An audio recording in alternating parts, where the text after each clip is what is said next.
So let me tell you, the gentleman that we're transitioning this call to, he has a PhD in finance and economics. We're talking about 26 years experience, okay? 26 years experience. And so you want to stay put because he is here to bring you your RX for Forex. And yes, I'm talking about the one and only finance doctor, Dr. Craig Bythewood. Dr. Bythewood, are you on the line? Yes, I am, Ms. Dyer. Thank you very much for your introduction. I hope everyone is having a wonderful Tuesday.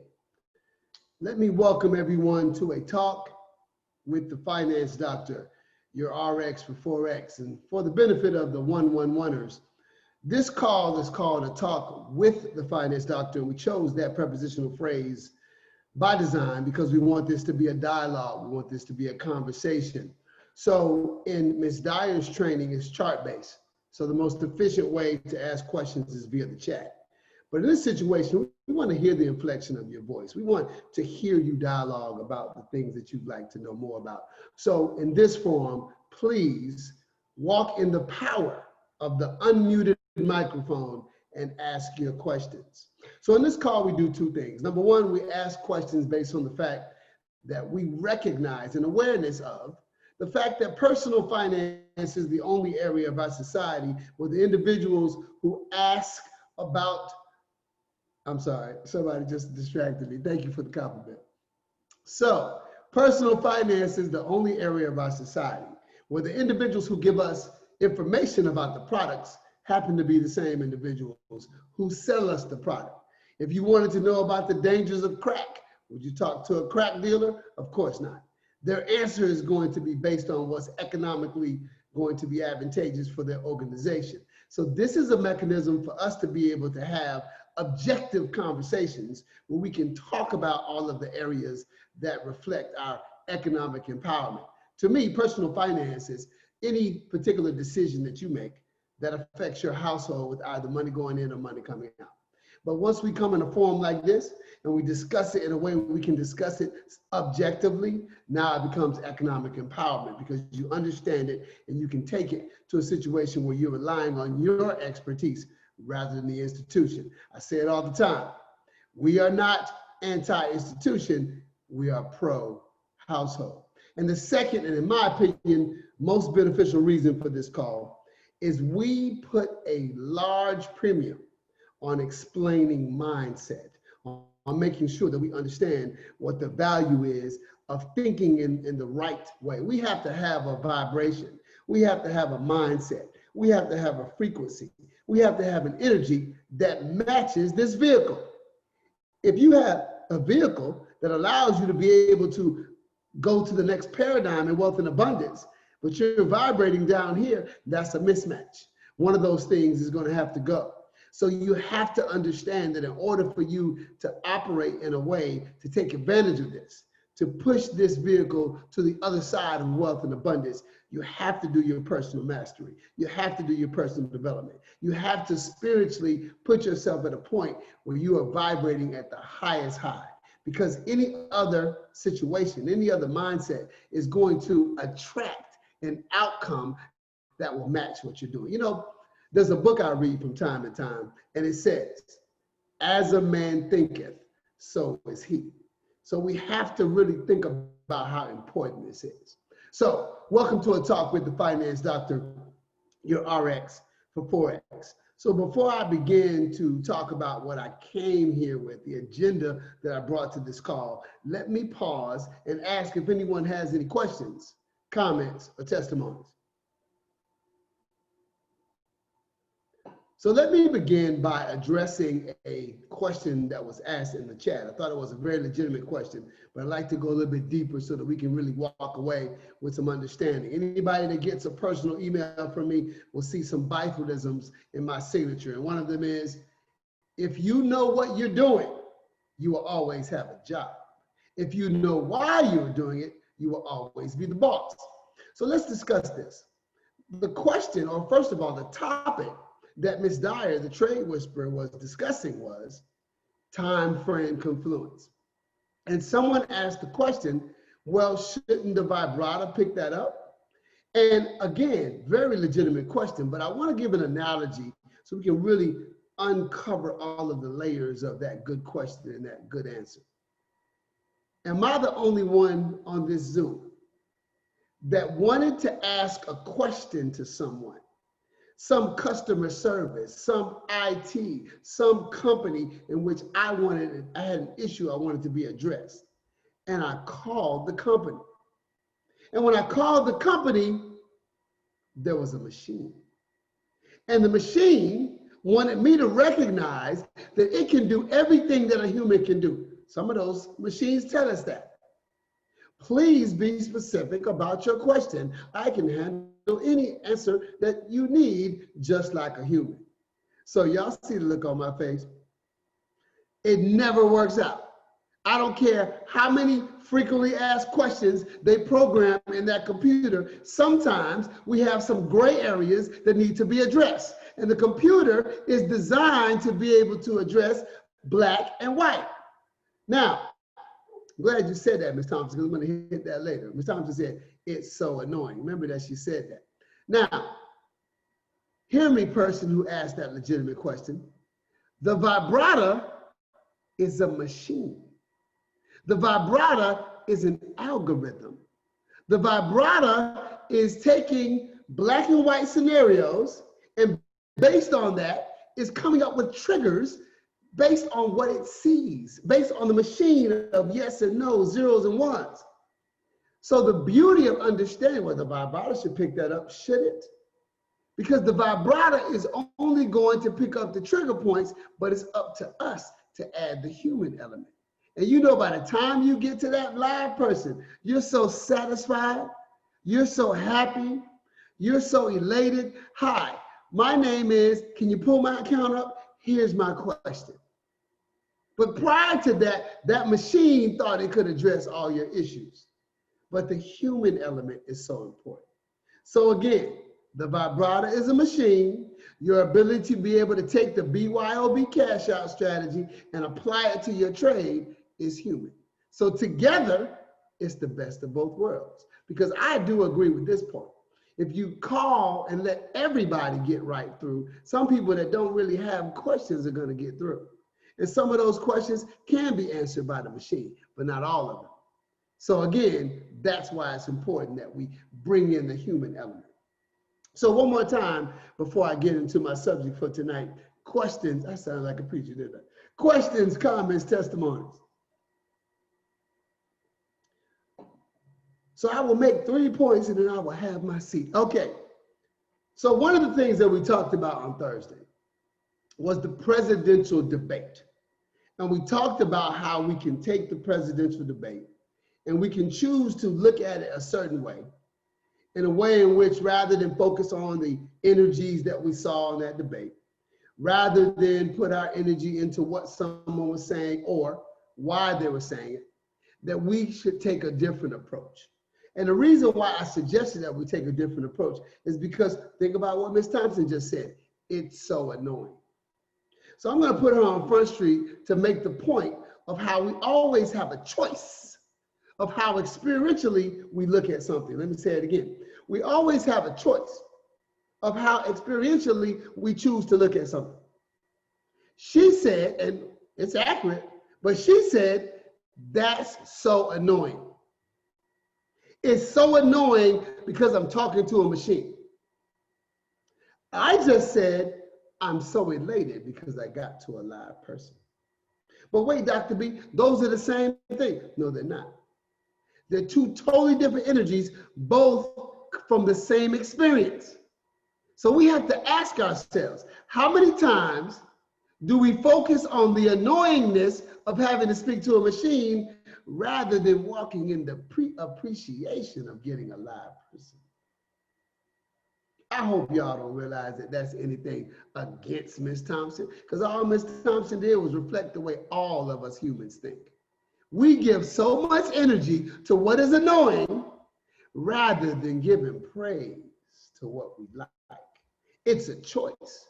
Are you going to, because sometimes you can give so much energy to the annoyingness of the machine, by the time you get to the live person, this is what your face looks like on the phone. Hello? You know, I've been on the phone 15 minutes trying to get to a live person.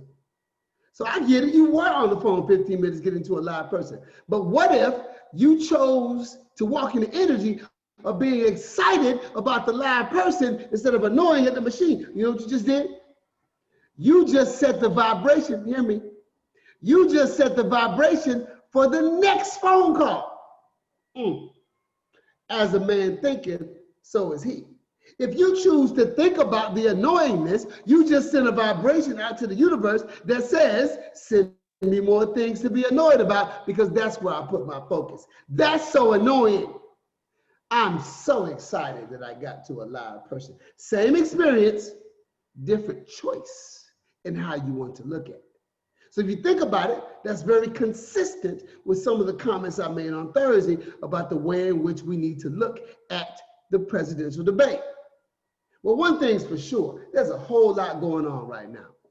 Like Ms. Dyer said, there's Brexit, there's the election, there's COVID, there's the president having COVID, there's racial unrest. There's so many things happening right now. So I want to give you an example snatched from the headlines of my life from this morning. So I received a phone call from one of my favorite students of all time. I probably taught her 12 years ago. And she started giving me quotes that I gave her 12 years ago. And I was like, how cool is that? So it really made me feel good that I said some things to her that made an impact. And she talked about how some of those things are taking place in her life. That's a beautiful moment. But then she said this. She said, I'm trying to do this, this, this, and this. And these people, they do this, this, this, and this. And I just don't understand why they do this, this, this, and this. Dr. B, can you help me understand why those people do this, this, this, and this? And I said to one of my favorite students, I said, favorite student, once I help you to understand why they're doing what they're doing, how is that going to help your household? How is that going to benefit your happiness? How is that going to make them do something different? How is you understanding that going to put yourself in a position where you're going to be able to do more for the world? Because I feel, if you spend that energy, favorite student, trying to understand something that you don't like, you have to, talked about this Thursday, you have to go down to that vibration of what you don't like. So I promised you on Thursday that I would share with you a way in which we can literally talk about how we can come up with a system, how we can come up with a formula, how we can come up with a way to be able to address these issues. Because Dr. B, I hear you talking, okay, you got on a bow tie, I get it, but it is annoying. I do not understand what they're doing. So let me repeat something I told you on Thursday. Observation is strength. Judgment is weakness. Observation is strength. Judgment is weakness. We have to get to the point where we can observe what is going on without being emotionally connected to why it's going on. Yes, I have to say that again. We have to get to the point where we can observe what's going on without being emotionally connected to why it's going on. It is going on. And now that it's going on, you have a choice. What are you going to do? Are you going to focus on how annoying it is? Or are you going to focus on the part about it in which you're related? So Ms. Dyer mentioned that I am a girls basketball coach. And I am. That was a true story. That was not slander. Now, I oftentimes talk about the fact that I coach my girls' travel program, and I've coached anywhere from 5th grade all the way up to 11th grade. And when I have 5th graders, I love that group because they're just so ready to learn. They do whatever you tell them to do. That group likes to pick up the ball and just run. So that group hasn't recognized that there's something called traveling. And I need to give them a strategy so they know not to travel. So what I teach them is put your foot in the ground, on the ground, and dig in that foot. And I want you to look at that foot. You see that foot right there, 5th grader? That foot is a pivot foot. And that is the foot, 5th grader, you're going to use in order to change direction. So keep that foot on the ground, keep that foot dug in, but you change directions. We have to get to the point where we understand how to observe what's going on and to pivot, to change direction from those things that annoy us and instead give energy to those things that are thankful, that we're thankful for, that we're appreciative of, that we're grateful for. Because guess what? Not only does that put us in a better mindset to trade, but it puts us in a better position to do for the world. How many annoyed people are solving problems? If you're annoyed, you're in an energy of the problem. Albert Einstein said, it is impossible to come up with a solution in the same mindset that caused the problem. Dang, Albert was deep. Albert Einstein said it is impossible to come up with a solution in the same mindset that caused the problem. So we're trying to understand why people are doing what they're doing. If we're trying to look at things and judge it, if we're trying to have opinions about what people are doing, if we're connected emotionally to what we see and we don't like it, we just took ourselves out of contention to be able to make an impact on this world. We got work to do. We want to financially educate and impact 1 million families. How can we do that if we are annoyed? How can we do that if we want to understand why people do what they do? What we have to do instead is vibrate high. Now, here's what we can do as a collective in order to get to the point where we can watch a debate like that. We can see what's happening in the world, but we can still make a loving impact on the world. Here's what we can do. We can recognize that there are two ways of people elevating in their consciousness. What is consciousness? Consciousness is a fancy, scientific, psychological word that just means the way in which everything about you comes together. Your experiences, your perceptions, everything that's going on subconsciously is coming together to determine who you are. It's your consciousness. And anybody who's been on more than 2 calls knows that I always talk about the collective consciousness, which means when all of our consciousness get together, it has power, it has force. In fact, that same book that I read from time to time says, where 2 or more shall gather. Because that book recognizes that when you bring more than one person together, there's power. There's power in the collective. So what are you doing with your power? Are you talking about all the things that you don't like? Are we talking about all the things we need to understand? Are we talking about all the things that we annoy us? Because I wonder, does that give us the power to be able to affect the change that we want? So when you talk about consciousness, there are 2 ways of looking at consciousness. 2 ways of looking at consciousness. One is old school, one is new school. What do you mean by that? The old school way of looking at consciousness has been around for 1,000 years. The new school way of looking at consciousness has only been around for about 100 years. And I say that because I want you to recognize that one of these levels of consciousness you'll see in every religion because they've been around for thousands of years. But the other way of consciousness you won't see because it's only been around 100 years and the doctrines have already been written. So there are 2 ways of looking at consciousness. The first way, the old school way, is the way in which you wake up. What do you mean, wake up? In other words, when you increase your awareness, when you become aware. For example, what do they say when you give your life to Christ? They say you are born again. That's a level of waking up. That's a level of awakening. I have a life coaching client that I recently asked to take the awakening class, where you're taking a class on how you go from the victim mentality up to awakening. So it is a way of looking at life in such a way where you wake up and realize things you did not realize before. Oh, I didn't realize that was the, let me give you an analogy. You ever been driving somewhere and you drive this route all the time? You're always driving the same route. Then one day somebody else drives and they say, hey, you can sit in the passenger side. Okay, cool. And the first thing you realize is I've never been in this passenger side before. I'm always driving. So when you're in the passenger side, you notice so many things you never, I didn't know, that's always been there. Is that a Panera? There's so many things that you notice that you didn't notice because you were so busy driving, you were not awakened to all of the things that were in your environment. So waking up Awakening is a level of consciousness that we all are aware of, and it's been talked about in every single religion on the planet. But the new school way of consciousness is called growing up. Growing up is where we as individuals and we as a collective look at things in a certain way, and we grow through different stages. And the different stages in which we grow up in allow us to see the world differently. So the first level of consciousness is waking up.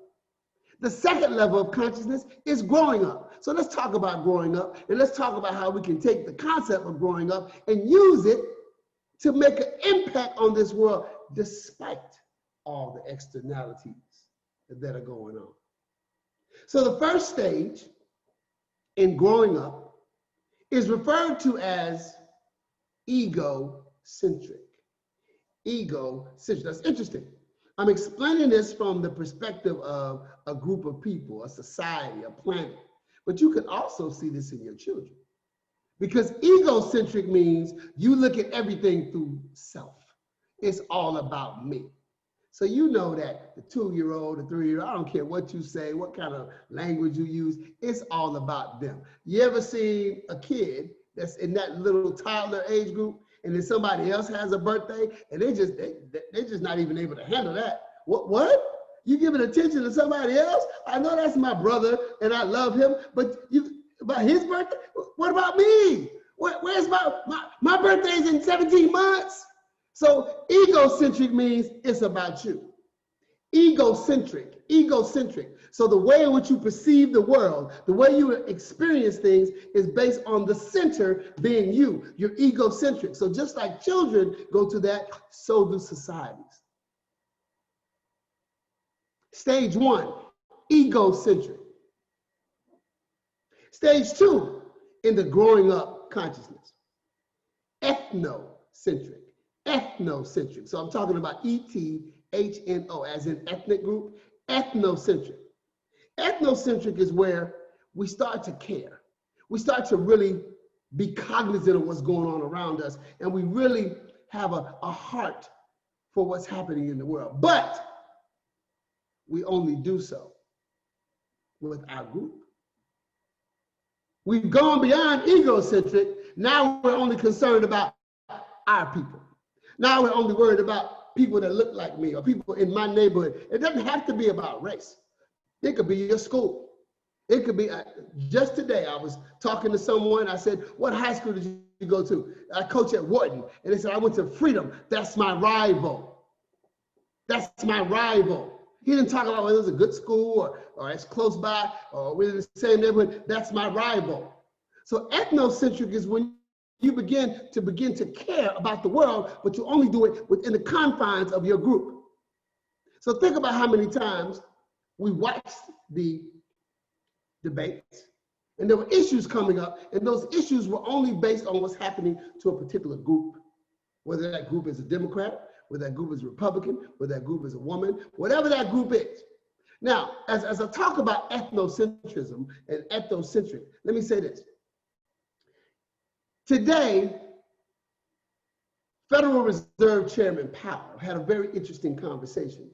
And one of the things he talked about was that women, females, the numbers in the workforce since March have gone down drastically. And y'all know why. Y'all know why. I had a conversation with Ms. Clayton the other day. It is literally, none of us could have predicted that we would have to sit at home, and y'all know the Zooms aren't teaching the kids, we're teaching the kids. You know that there's a lot of pressure that's being put on parents to have to put ourselves in a position to what is a 5th grader gonna do with a Zoom by himself? What is Miss Dyer's daughter gonna do with the Zoom by herself? There are times when she has to get off the call because she has to address something with the Zoom. So I'm saying all that to say this. The stakes here are huge. You ever notice how there are more female BYOBers than there are males? So we have to put ourselves in the right mindset. We have to address these issues with the right perspective, because there are women on this call that have to win. They have to make it. Because either they're the only breadwinner for their family. Come on, man, we got to step up. Either they're the only breadwinner for their family, or they're the ones that have to make sure that these children are handling their Zooms. So they have all the things they had to do last year, plus the Zoom responsibilities. So I say that because when you're only looking at women, it's ethnocentric. When you're only looking at men, it's ethnocentric. When you're only looking at a particular race, it's ethnocentric. When you're looking at a particular party, it's ethnocentric. So society reaches a level where you begin to care, but you only care for your group. Stage 3. Stage 3 is called world-centric. World-centric. World-centric is where you begin to elevate above caring for your group. And now you're interested in caring for the world at large. It doesn't say BYOB, African American. It doesn't say BYOB, Hispanic. It doesn't say BYOB, woman. It doesn't say BYOB, Republican. It says BYOB, worldwide. So if we are going to, well, we already are a worldwide organization, for us to continue to grow and expand, that same book has this quote: expand my territory. I pray that prayer every single day. Every single day, just like Jabez, I ask, enlarge my territory. So if we as a collective are going to enlarge our territory and have a larger amount of people to bless, blessing, financially educating, and empowering 1 million families is a perfect example of enlarging your territory. If we're going to do that, we have to rise above being ethnocentric. We have to rise above caring for our group. We have to care for the world. We have to put ourselves in a position where I love you because, not because of who you are or where you're from or what you've done. I love you because. So world-centric means at a particular point, we can watch the debate, but we know that our love is for a world that's much larger than the scenario that's going on there. And guess what? If you're world-centric, you only care about what's happening in the overall world, which means you can now put yourself in a position to be better at trading. Wait, Doc, I don't see that one. There's something called the law of allowing. The law of allowing is a spiritual principle where you allow people to be who they are. Let me say that again. The law of allowing is a spiritual principle where you allow people to be who they are. When you allow them to be who they are, now you're free to emotionally unencumbered be able to feel good about where you are in the world, feel good about the impact you can make on the world, and you're now in a better position to handle your trades. So you would think that as a society, if we go from egocentric to ethnocentric to world-centric, we can make the world a better place. But there's one more stage, and that's stage 4. Stage 4 is called cosmocentric. Cosmocentric is that area, that level where the monks are, that level. I don't know if any of you ever heard of the concept of Satori. Satori is when you have an experience that is so high vibration that makes you feel so good, like when your first child was born, or when you got married, or something you accomplished you want. That's a Satori moment. So cosmocentric is where you're at a level where it's all integrated. There's no separation between what you see and what you think. So the concept of annoying doesn't even exist when we're cosmocentric. We're literally at one with spirit. We're at one with God. We're at one with high vibration. We're at one with high frequency. That is the level in which we can put ourselves in a position where we don't even notice things that are going wrong in the debate. We don't even have a concept of annoying. We'll just say the 15 minutes in which we're talking to the machine, we're going to do this 15 minutes of work over here. And then the moment that the live person goes, hey, how you doing? I was waiting for you. It's the same experience, but we're looking at it differently. Okay, Dr. B, I feel you. I get the 4 stages, but how do we take those 4 stages and how do we apply them? How do we actionize them? How do we do that to make the world a better place? Let me explain. David Hawkins, Dr. David Hawkins, wrote a book And the book is called Power versus Force. I'm going to repeat that because I want you to go get it. Dr. David Hawkins wrote a book. That's the second book I want you to get after Hidden in Plain Sight. Dr. David Hawkins wrote a book called Power versus Force. And what he did was he came up with a scale from 0 to 1,000. And 1,000 represents the highest vibration you can be. 1,000 is like being cosmocentric. You're at one with the universe. What does the word universe mean? Verse means song. Uni means one. We're singing one song. It's the same song. We're singing the same song. We're doing the same thing. We're feeling the same thing.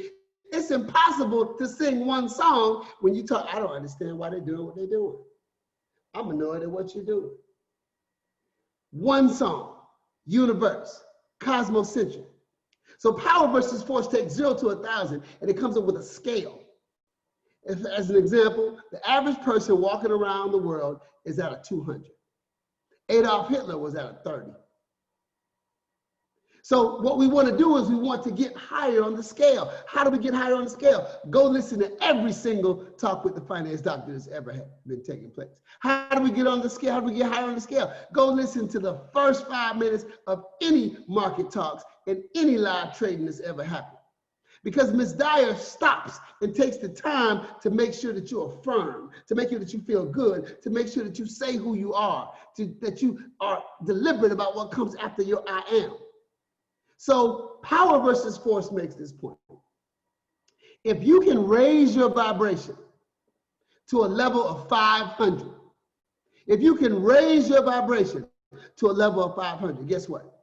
So for the old school people, y'all remember this commercial? It was, I believe it was a shampoo commercial. It was back in the late 80s. And they would have these 2 boxes, just like these Zoom boxes. And they would say, you should tell your friend about this shampoo. And they can tell 2 friends, and so on, and so on. And all the boxes got, y'all remember that. Our old school millennials don't remember it, go Google it. But, and so on, and so on, and so on. There was a multiplicative impact because every time you told 2 friends, they told 2 friends, boom. That's the way your vibration works. And David Hawkins has scientifically proven it. So when you vibrate at a level, thank you, exponentially multiplicative impact, when you vibrate at a level of 500, I gotta look at my notes for this one, you impact 750,000 people through an exponential multiplicative impact. Let me say it again. When you vibrate at 500, you impact 750,000 people through a multiplicative impact. When you vibrate at 700, you impact 70 million people on an exponential basis.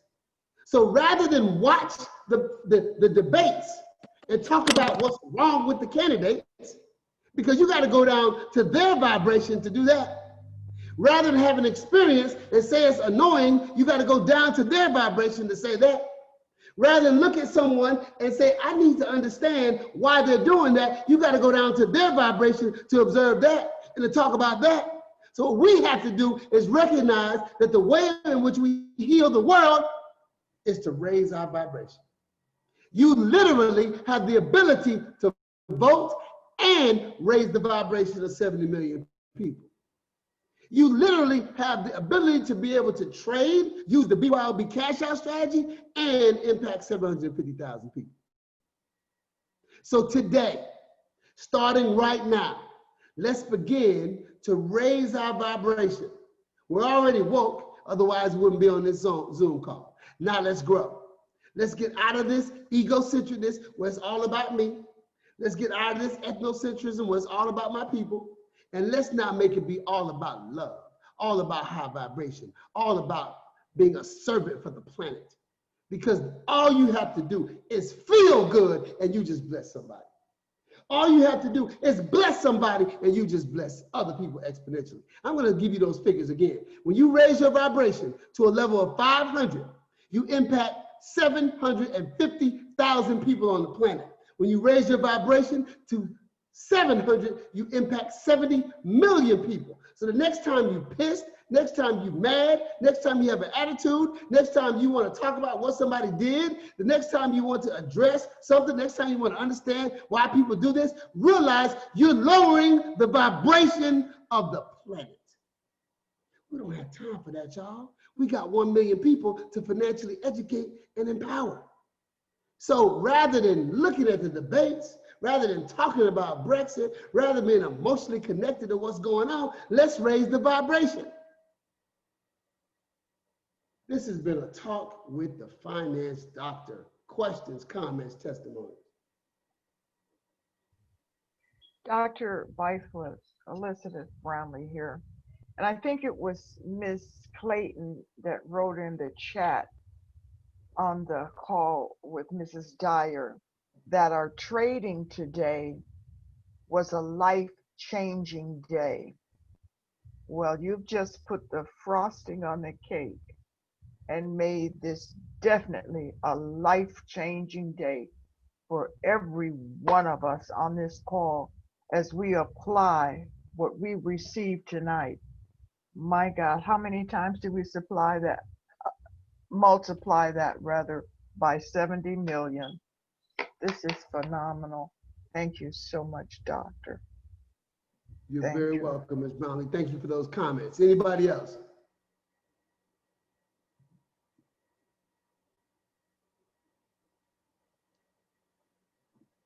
Thank you all for your attention this evening. Mr. Rogers, do you have some final comments for us, sir?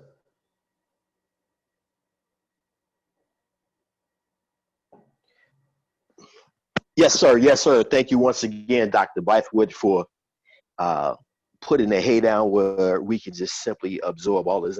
But I just really want to, once again, appreciate you for your vibration, how you've just had a tremendous reverberation where through this call, you have impacted 70 million people.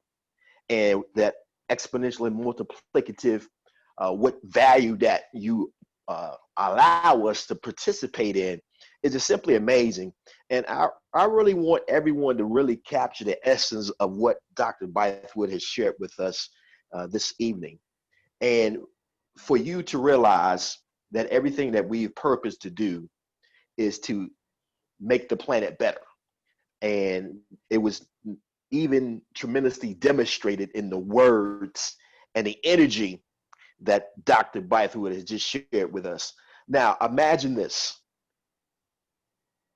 Each person, the boxes, the rectangles that are represented right now, if you allow this seed to seep into your subconscious mind, and you walk away from this call understanding that you have the same responsibility that every person that has spoken tonight in the person of Ms. Dyer and in the person of Dr. Bythwood. Imagine what the next 72 hours will look like in your nuclear household. Imagine what your community will look like in the next 72 hours. Imagine what your place of fellowship will look like, because your vibration is reverberating and it destroys the yokes of bondage that are attached to people. Acts 10:38 says, Jesus went out doing good, healing all who were oppressed. And that's what the anointing that's on your life as the individual is designed to do, because that vibration is so high that when people come into your space, they have to detach themselves from things that have restricted their growth. And once again, you now have been charged to walk in that high vibration. And ladies and gentlemen, I just really want you to appreciate the fact that God loves each and every one of us so much that for many of you, the concept that Dr. Bythwood has shared this evening is many of you, the first time ever hearing something this profound. Yes, you came into this environment to learn how to be your own bank, but our purpose is to make all of us become a whole person. And many of you, this is our fiscal empowerment month, the month of October. We've shifted and we're already operating in our 2021. And believe you me, if it's anyone in agreement with me tonight, to know that you have a responsibility to take this fresh bread that all can feast I need you to drop an 888 in the chat. If you agree with me that you now have a responsibility to take this fresh bread and share, because man shall not live by bread alone, but every word. And this word is a kairotic word, or rhema word, that we now are responsible to make sure that we exponentially deliver this fresh bread to the people that we care about the most. So I encourage you, I challenge you, and I thank you, Dr. Bythewood, how the angels of heaven have been opened up for all of us.